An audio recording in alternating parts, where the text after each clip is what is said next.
got a lot to do today. We've got another debate. First thing I want to do is I want to introduce our guest. And this is a person that actually works here at the University of Hong Kong in what's called the China Media Project. And I've taken their mission, method, and history from the website, and I just want to read that, and I'll ask David Bandurski to actually highlight anything that he thinks is important we missed. Let me have your attention, please. Okay, the China Media Project leverages the Journalism and Media Studies Center's experienced staff and faculty and its extensive contacts. Am I talking to myself? Hey. Courtesy, please. Thank you. The China Media Project leverages the Journalism and Media Studies Center's experienced staff and faculty and its extensive contacts with mainland Chinese media and its unique position at the doorsteps of China to generate systematic, multifaceted research in the field of Chinese journalism. That's what we're going to talk about today. Working directly with editors, writers, and producers from various media in China, the project documents and analyzes the process of media reform in China and the formal and informal factors that influence it. Comparative studies help define areas for further research on the basis of media reform experiences in transitional societies in Eastern Europe, Latin America, and Southeast Asia. History. The JMSC established the China Media Project in late 2003, and I think let's get to the process here. David Bandurski has been with the China Media Project since 2004. 2004. And David and I actually had a chance to have lunch yesterday, and again, like all the guests that I have lunch with, they amaze me with how much I don't know. And David, again, is one of those people. We were talking about how he became interested in China and specifically focusing on his experience with Chinese media. And I think it's a pretty interesting story, and that's why I wanted to kind of hold off in giving his whole bio. He graduated from Northwestern as a graduate student. He's an alum there as well. And then your undergraduate work was at? Indiana University. Yeah. Okay. But I asked David how he got interested and so involved in China, and I want you to hear the answer from him. Well, one interesting thing, if you look at 2003, was when the project, China Media Project, was founded. That's an interesting date, not only because we're at 10 years now, but it was actually SARS. If you remember, 10 years ago, we had the whole SARS crisis go on in China, and this was what many people were calling at the time a media spring in China.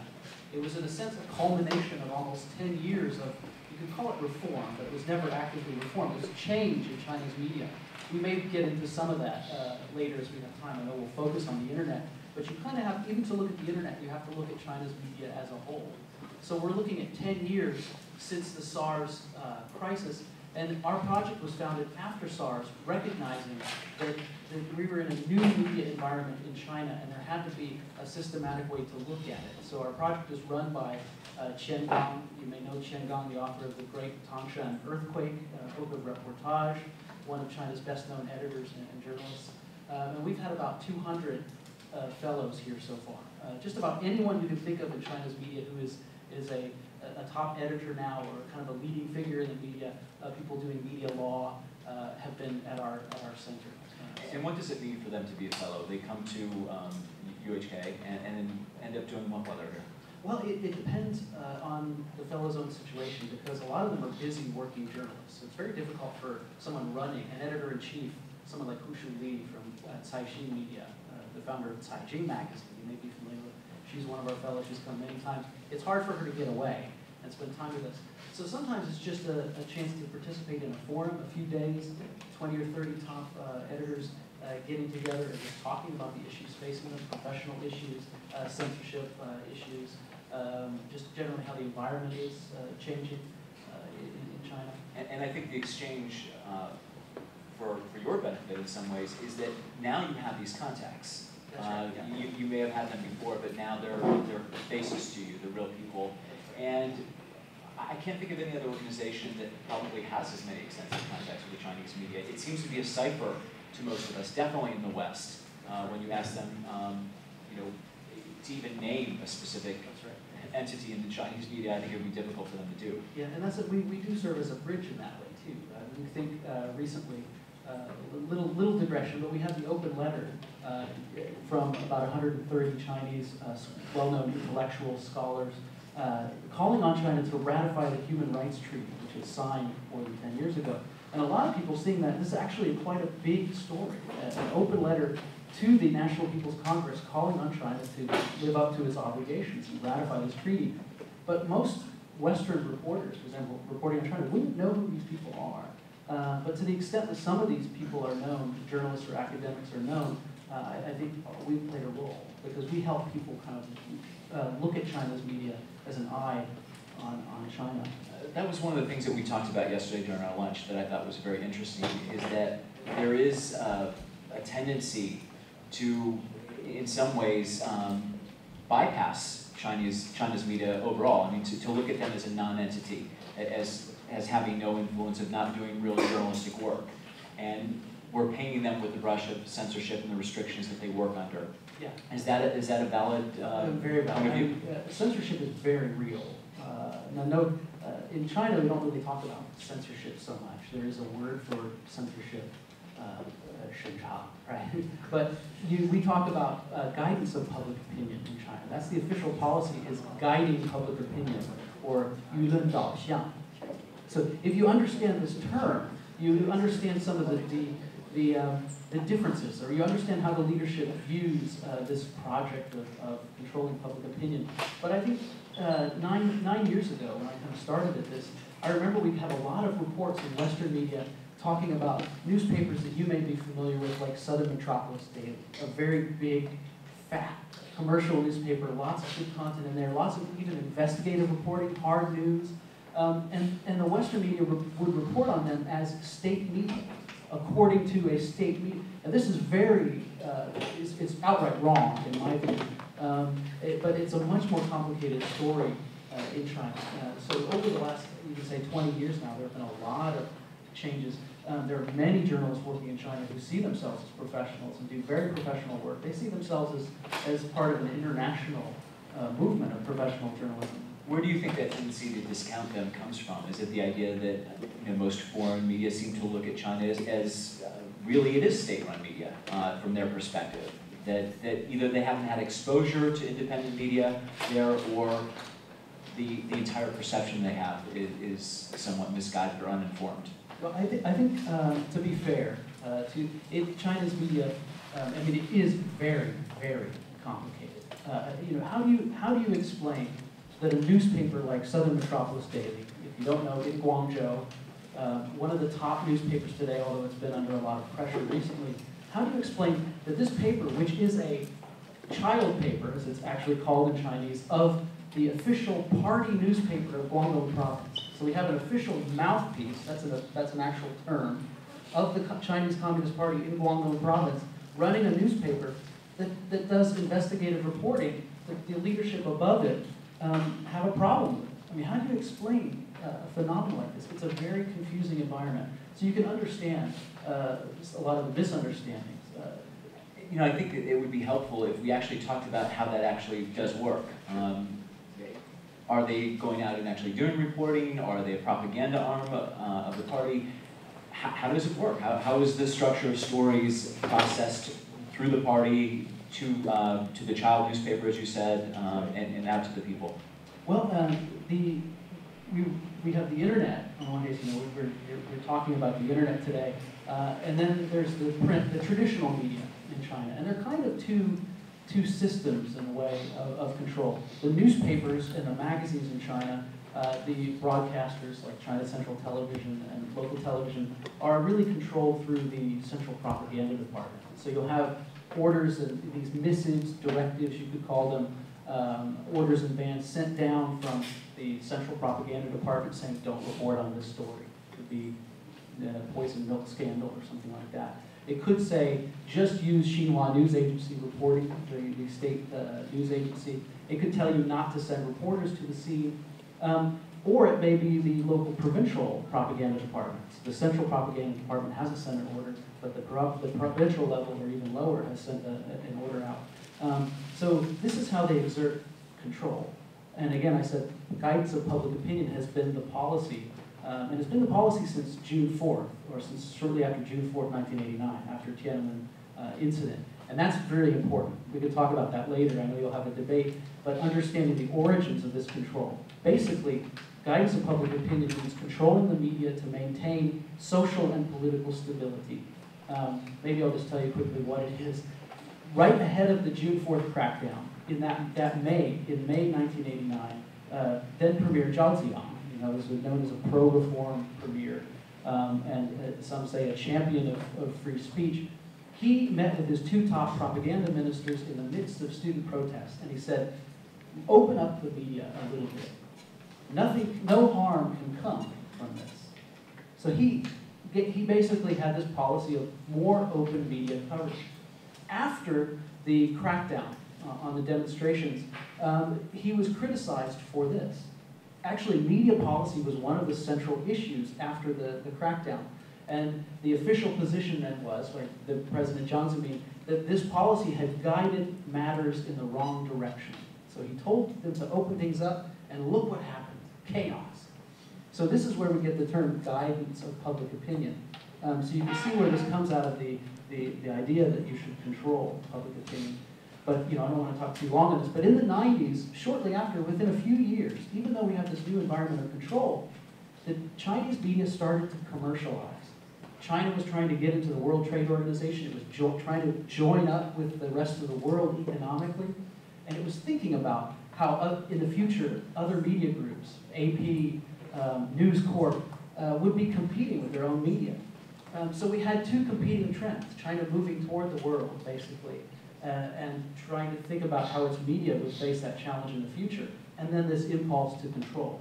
So we had a real kind of contradiction, but we call it, Chen Dong calls it control, change, and chaos. The three C's, you can think of it as the three C's. We've had a situation since the 90s, basically of kind of confusion, chaos or confusion, because we have control on the one hand, but a lot of other trends pushing China toward more openness on the other hand. And journalists use this space. They find any little space, an opening, and they go for it. So you'll find them doing reporting that's interesting, even sometimes against explicit bans.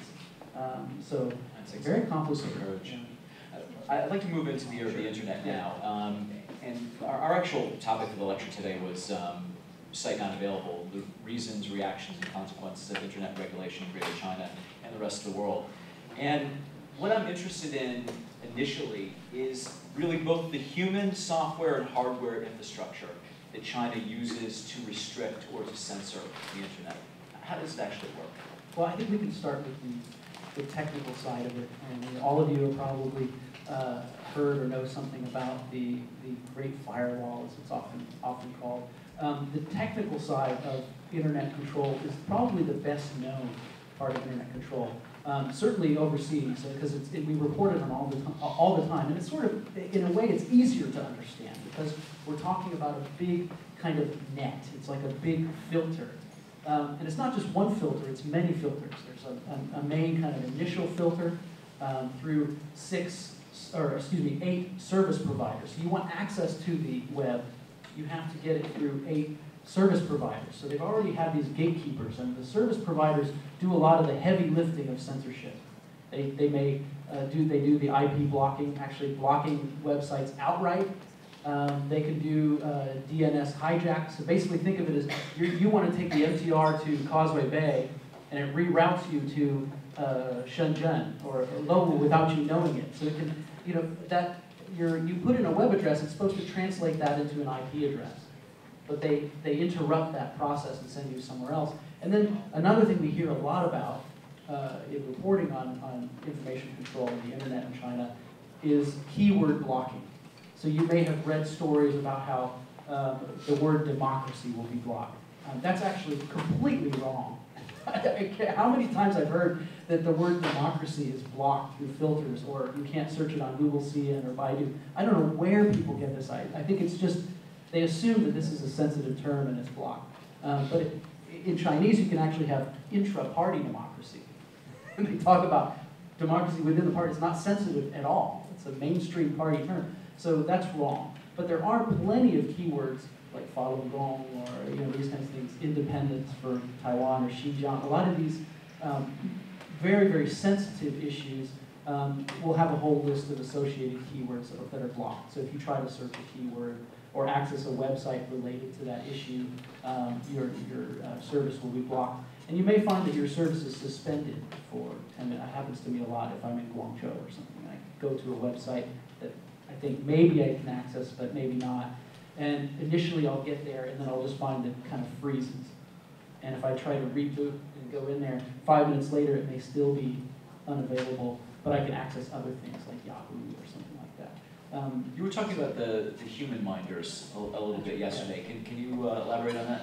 Yeah, well, we have the human controls are a much bigger part, and we don't actually know a whole lot about these mechanisms. We know that in addition to the Great Firewall, there's this so-called Golden Shield project.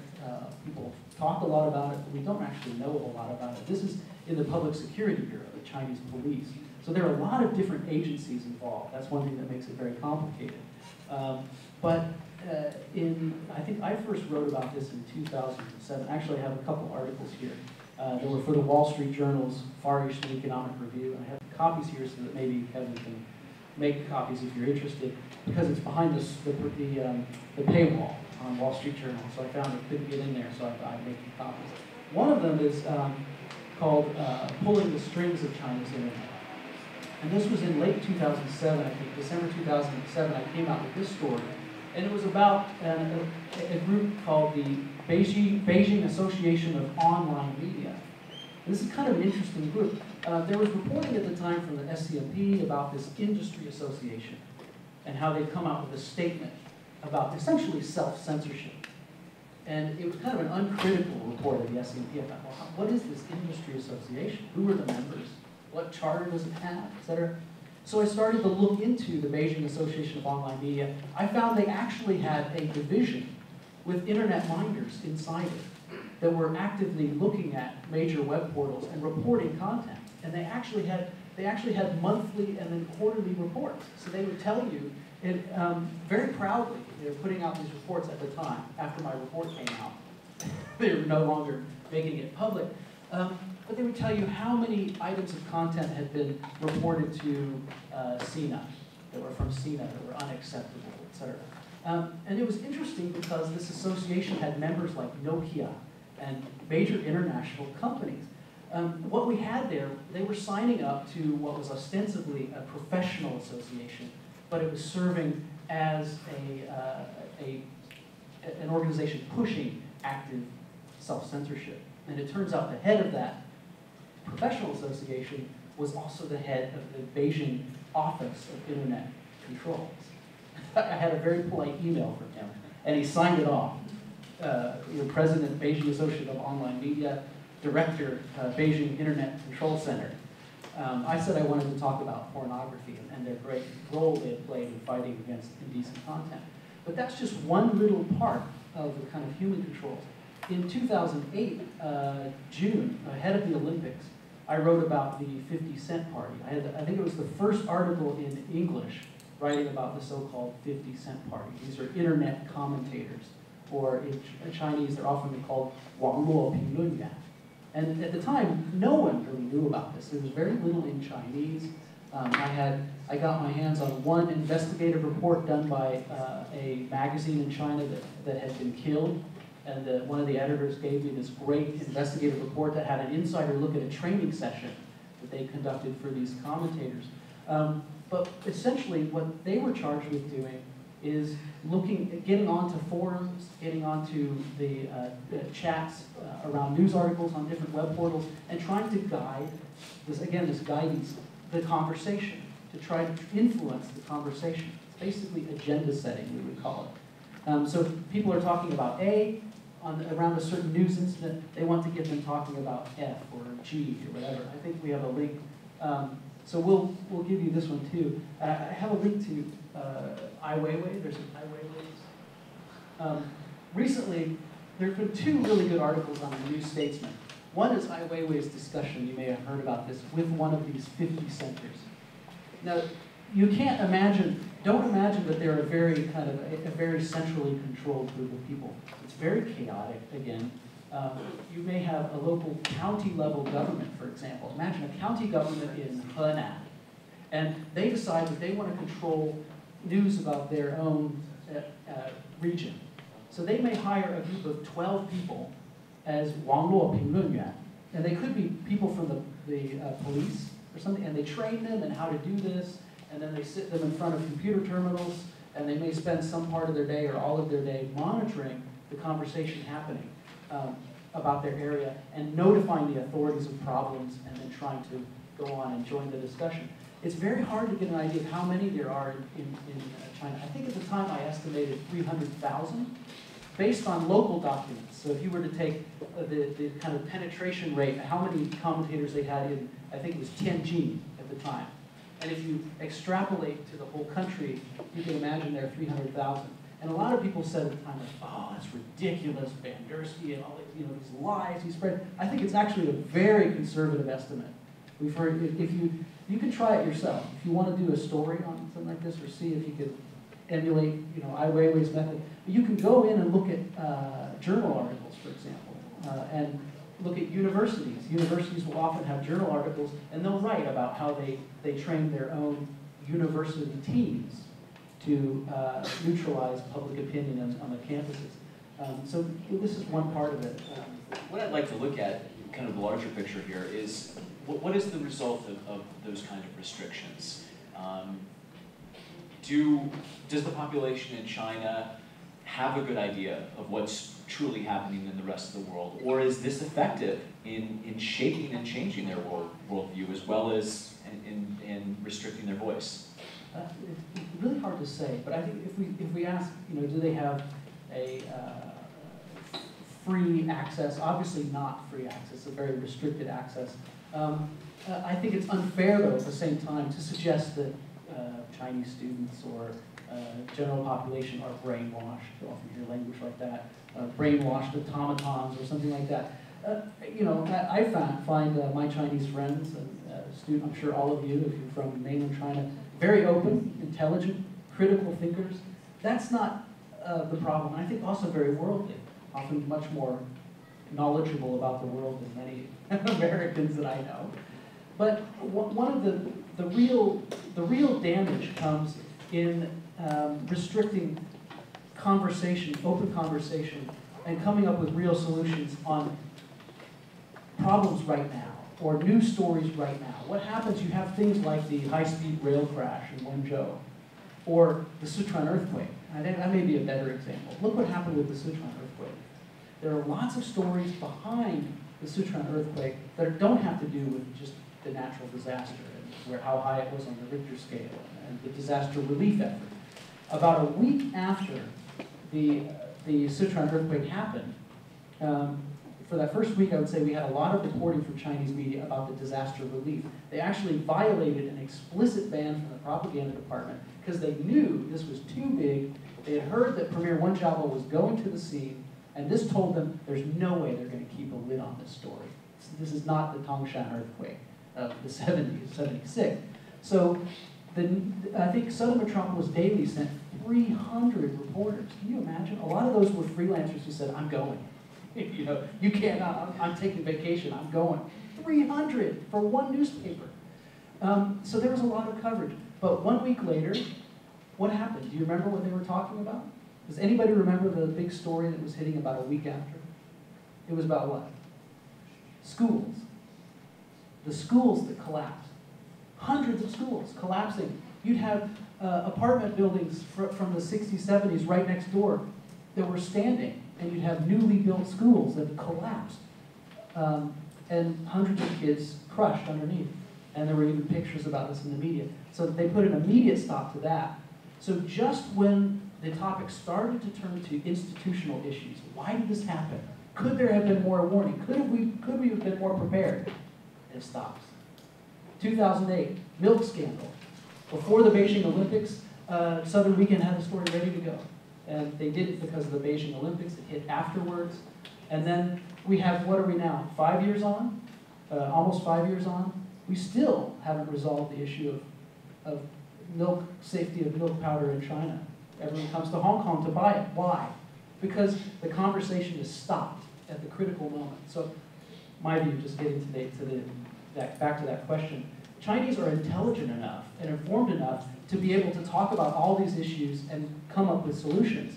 But the real hard news and the information you need to be informed, so informed discussion, is stopped by this process. That's the real, I think, the real problem. And what does that do to a society, especially an emerging superpower? The media is a part of that watchdog process in democracies, looking at allegations of abuse, looking at shoddy construction like that, so it doesn't happen again. And that kind of reporting really helps to prevent those problems in the future. What happens to a society that doesn't indulge in that kind of self-examination through the media? Well, I think one thing we can see in China today is very, very clear, and I think even clearer with Weibo. How many of you have Weibo accounts? Seen a Weibo account? No way, that's impossible. One? Come on. That's impossible. No one is really fessing up to it. There are 600 million internet users in China. Half of them have Weibo. So you can't tell me that a class of 90 bright students at Hong Kong, you have no Weibo. How many have Twitter or Facebook? So you mostly use Facebook and Twitter, not Weibo. Oh, that's really interesting. That's really interesting. How many are from mainland China? Oh, wait, okay, this explains. Okay, all right, okay. All right, well, you should all open Weibo accounts today. I know you use Facebook and Twitter and your friends are on there, but you should just watch. This is just a little aside, one of the revolutionary things that Chinese social media have done, as much as they're subjected to control, etc., one of the beauties is that you can actually experience control. Imagine you're a Hong Kong student, you're 20 years old, you live in an open society, Hong Kong, you don't know what it's like to have your own content censored, to have to think in your head about, I want to post this content, how do I have to phrase this so that I can get it through, so it'll last for 24 hours and my friends will share it. It's interesting experience. I challenge you to do it because you'll actually start to think about how to get past the censorship. It's like you can actually, as a Westerner, as American, I know what it feels like to try to express myself and be restricted. Yeah, tell us about one of those experiences that you had. What you had said to me yesterday that was very interesting is not only is there a restriction, but there is a kind of management that goes on. You were encouraged by your minder to actually set up another account, a blog account somewhere else, right? That's right. I mean, the controls are very inconsistent. I think I talked about the chaos that gives people space. China has space to talk, journalists have space to report because there's this kind of confusion. An accident happens over here, one newspaper is being disciplined, another newspaper will be naughty because they're being disciplined over there. It's really interesting. But I had a case recently with the NPC, and I was on Weibo and I was writing about the National People's Congress, and you may remember every year if you watch these reports, you'll get photos of sleeping delegates. You've probably seen these reports. I'm sure Hong Kong media went crazy about this. And you get these guys like, and Reuters ran, I think, 12 pictures. They ran 12 images of different delegates sleeping. And just like, so I took the Reuters picture and I just posted it and I said, here's a little collage from Reuters. I think within 5 minutes it was gone. So I got a notice and it says, your post, blah, blah, blah, whatever time, has been secreted. It's not convenient to share with the outside world, kind of thing. So secreted. Secreted. It's like, yeah. That's the language, like an active verb, to be secreted.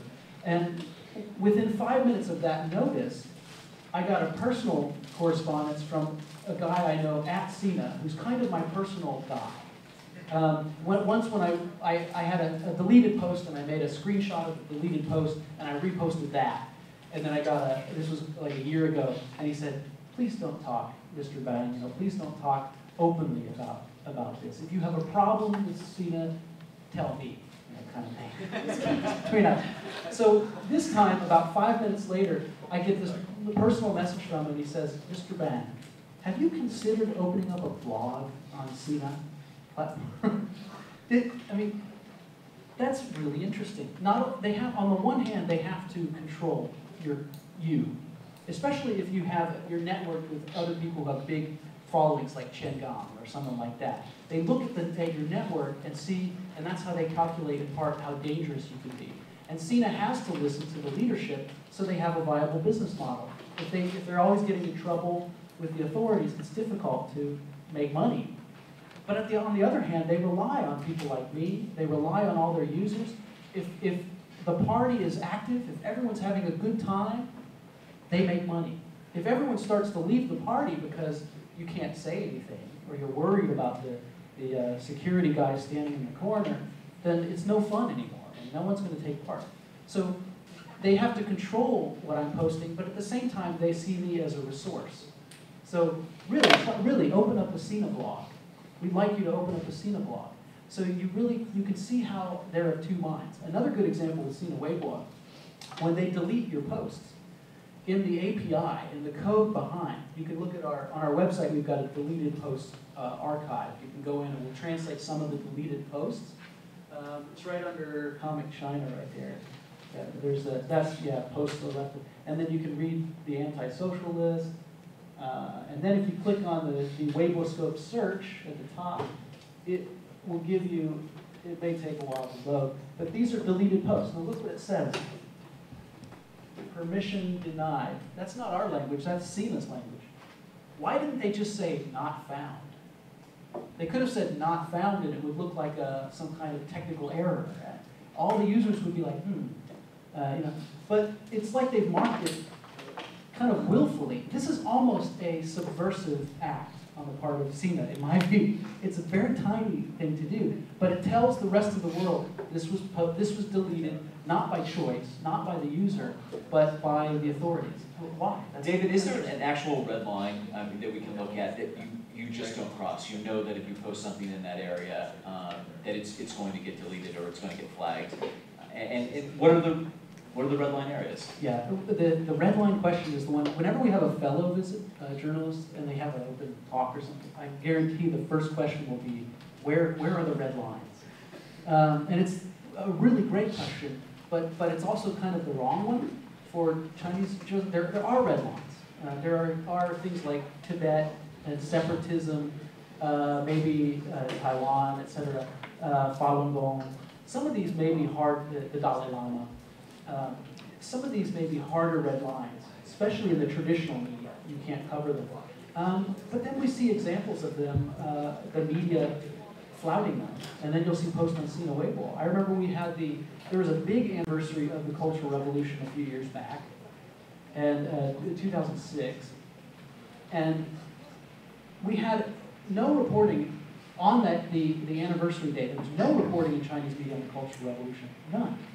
But about 2 weeks later, I think it was, the Minister of Culture made an announcement and he said that China was gathering together materials for the eventual possible creation of a Cultural Revolution museum. And what happened? All the Chinese media, the commercial media like Southern Metropolis Daily, the Beijing News, pounced on this because you had a fairly high-level official talking about the Cultural Revolution.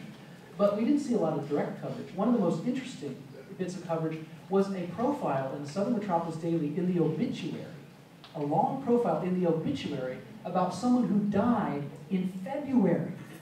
Why in June would you do a profile of someone who died in February? Because a lot of his story had to do with the Cultural Revolution. So his profile was all about how much he suffered during the Cultural Revolution. And so they found a way to get around those restrictions, but they had to wait for the right moment. Yeah, obituaries. I mean, it doesn't exactly, that story doesn't exactly encourage and say, oh, there's so much space. You can see how much restriction there is, but where it is encouraging, I think, is that the Chinese journalists will look for every opportunity they can to push. And the authorities know this, and this is why we had like the Southern Weekly incident in January. If you were watching and you had the protest outside the offices of Southern Weekly. Are you all familiar with that incident? Okay. Some of you, yeah. So one of the best-known professional newspapers, been around 20-odd years, but especially since the mid-90s, done great in-depth reporting and been known as one of the boldest newspapers.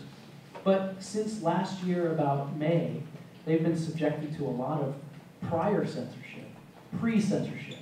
And I should say most of the censorship of traditional media doesn't actually happen, or typically it hasn't happened before things go to press. When people say censorship, you often think of someone with a red pen and they're saying, no, we can't say this, take that out, bring me another draft. It hasn't worked that way. As I said, they'll send down bans and orders, don't report this, do report this, but what if a story hits in the afternoon, some kind of incident, a sudden breaking incident is the term they always use in China, that there hasn't been a ban or order on? What if the propaganda department hasn't said anything yet? Well, my newspaper, we may send somebody. We may have a story out that morning before they even had time to tell us what to do or not to do. So, is there any kind of prior restraint that when a big story hits, a newspaper has to hold on for an hour until they get guidance from? They could do that. They could do that. Yeah. Is that an operating? Usually it happens. Typically, it's happened by phone call, because one of the big things about the whole project of information control is that it has to be secretive itself. If everyone can see control and knows that it's happening, it's not as effective. I mean, you start to feel that you live in a society where you can't say things. You have to feel that you have a degree of latitude.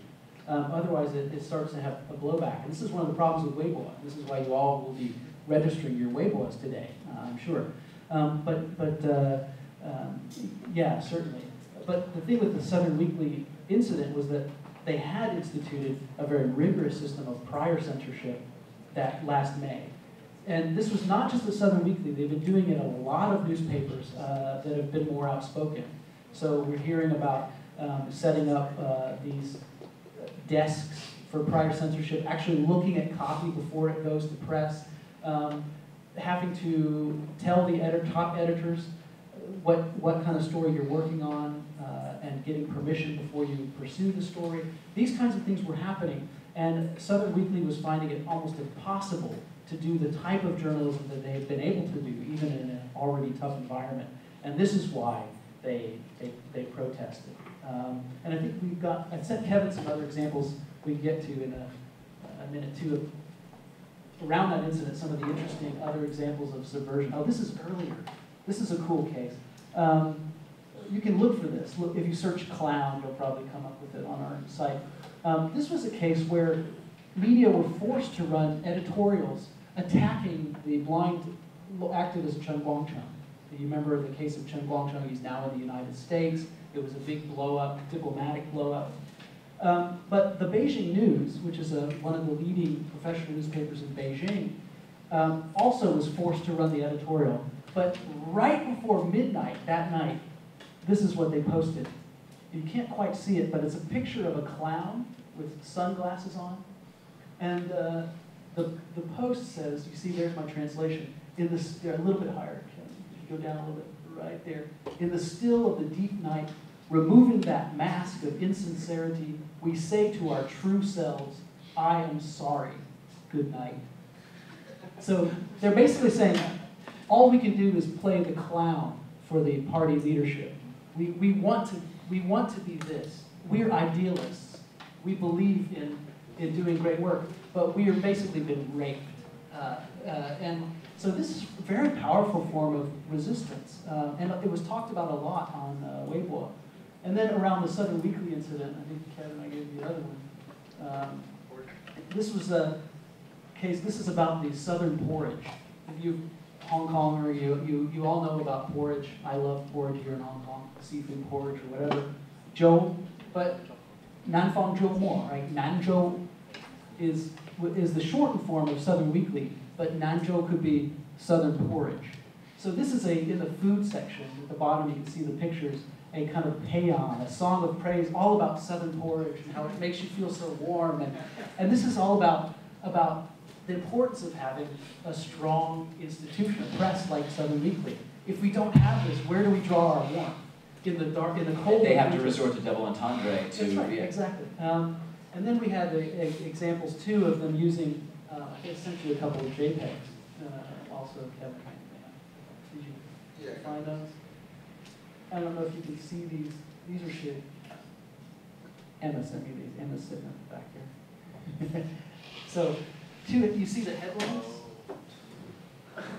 There's a headline here. First character is man, and then the next one, Fang, 周末, 加油, go Nanfang 周末. So the website has a series of headlines that you could click into for other stories, but they've arranged it so it says, 南方周末加油. There's again, 南方周末加油, 南州前进. You know, keep going forward, Southern Weekly. So this is, again, at a time when there's been an official editorial that's come out on the incident. That was in the Global Times newspaper, and they sent out an order saying everyone needs to run this editorial. So there was a real intrusion in any sort of independence they did have, was intruded upon. But they do fight back, so you can see the spirit there. And as soon as the situation changes slightly, it moderates, then you'll start to see stronger reporting. So you do have innovative journalists there, you know, kind of chomping at the bit to actually go out and do some reporting. And when they're allowed to, they do that. But what is the next step for that muzzle to come off, for them to actually? Is there hope in this new leadership for reform? Because a society that is going to be a global superpower really can't maintain this level of restriction on information and compete in the world. No, that's definitely true. I took your last question about what happens in terms of control domestically, what this does in another direction, but credibility is the real answer. Credibility. I think China has a huge deficit of credibility domestically. I think there's a kind of crisis of belief in China. I think no one believes anything. No one knows what news reports to believe. This is why people go on Weibo and they all talk, because they see it as one of the only spaces where you can really, really talk about things that you may not see in the newspapers. So we have this domestic kind of crisis, but China also has a crisis of soft power, and it's recognized this. It's talked about soft power since 2007. Hu Jintao put it in his political report. We need to develop our soft power.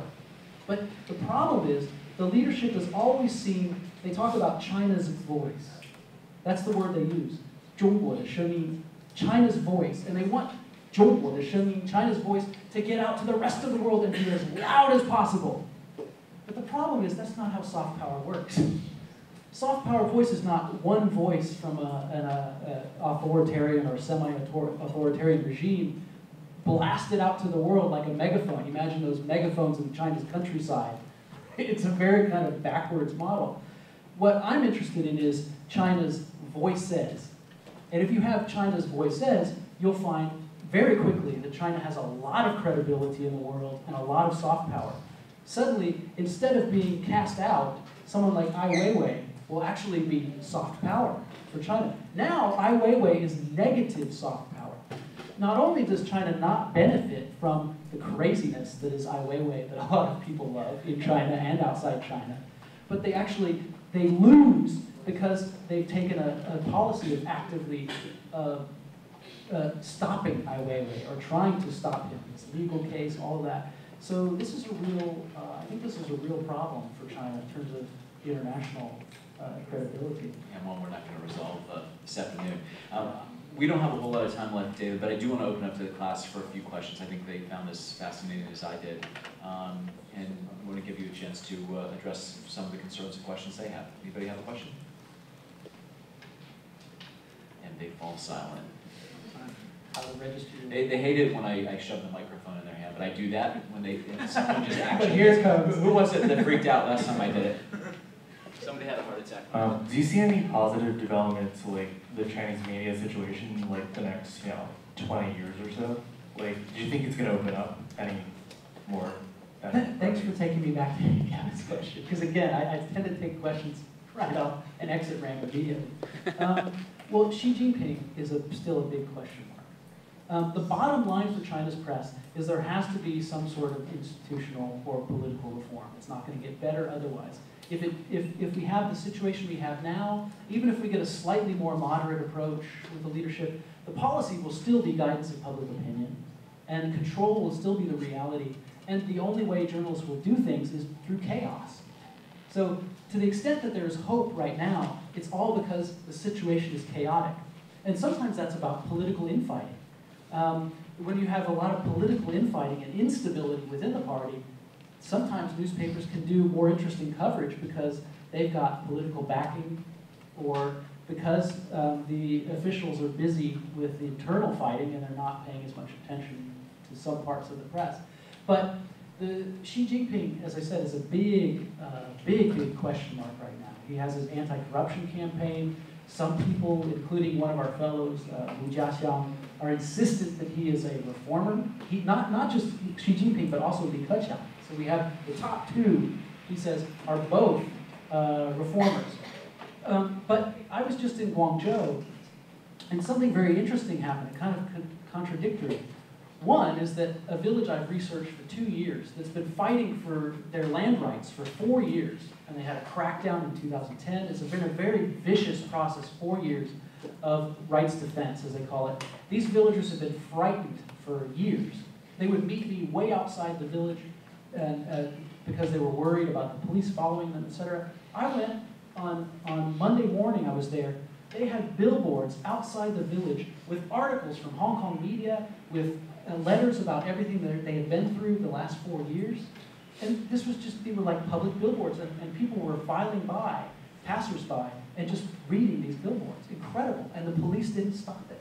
And they said that this was because of Xi Jinping's anti-corruption campaign, because it's made the local leaders fearful of falling afoul of leaders in Beijing. They don't know whether there's going to be a serious crackdown on corruption or not.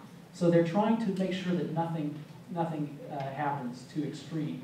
But on the other hand, in Guangzhou, we also have the activist Guo Feixiong, and he's now missing. So we've got, again, so Xi Jinping is not sending an unambiguous message that we're going to open up. He's so far sent a very cryptic message that possibly he's interested in changing the way that the party works, but we don't have anything explicit yet. We've been waiting for the NPC to finish. Now the NPC is over. Now we're waiting for Xi Jinping to come back from his overseas trip. And some people are saying, well, once he comes back from his overseas trip, he'll have dealt with all of the foreign policy issues, shaking hands with all the world leaders. He'll come back, he'll be in a strong position, and then he'll assert himself. David, I'm going to have to wrap you up. Anyone else have a brief question? Okay, one more. But I've heard this all before. It's very 10 years ago. Okay, thank you very much. As you have just mentioned, that when there are some critical issues happening in mainland China, they will often come after a spring for the media. But as the Chinese officials are better prepared for the issues, for the emergency, it seems that the spring is getting shorter and shorter. For example, in 2003, after SARS, we have a lot of news cover talking about the examination of our institution. But after 2008 Wenchuan earthquake, only after 1 month, what appeared on the newspaper are all the praise for the army of how they effectively saved the lives of the children. And as you have seen that in early 2013, the Southern Weekly is strongly repressed. So in my personal view, I don't think that the critical issue would still be a hope for a new spring of China. So what do you think the new hope shall be if we can't rely on something, critical issue happening again? Well, you've actually pointed to a good, since 2008, I think there's been a real change. And it was right after the Sichuan earthquake that Hu Jintao had his new media policy. The first time since coming to power that he actually articulated his own policy. And he raised a new term, not 舆论导向, or guides of public opinion, but what I've called channeling public opinion, 舆论引导. 舆论引导is very flexible. I think of it like judo. It's like public opinion judo or something. But it's much more focused on spin. It's what we would call spin. So not only are they focused on controlling stories, but they're focused on getting state media, especially, to get their own message out very, very actively. That's very new, and that's something we have to keep watching. For example, they can now much more actively take a Xinhua news agency coverage. Let's say they restrict coverage, so on a particular issue, they say only Xinhua can cover this.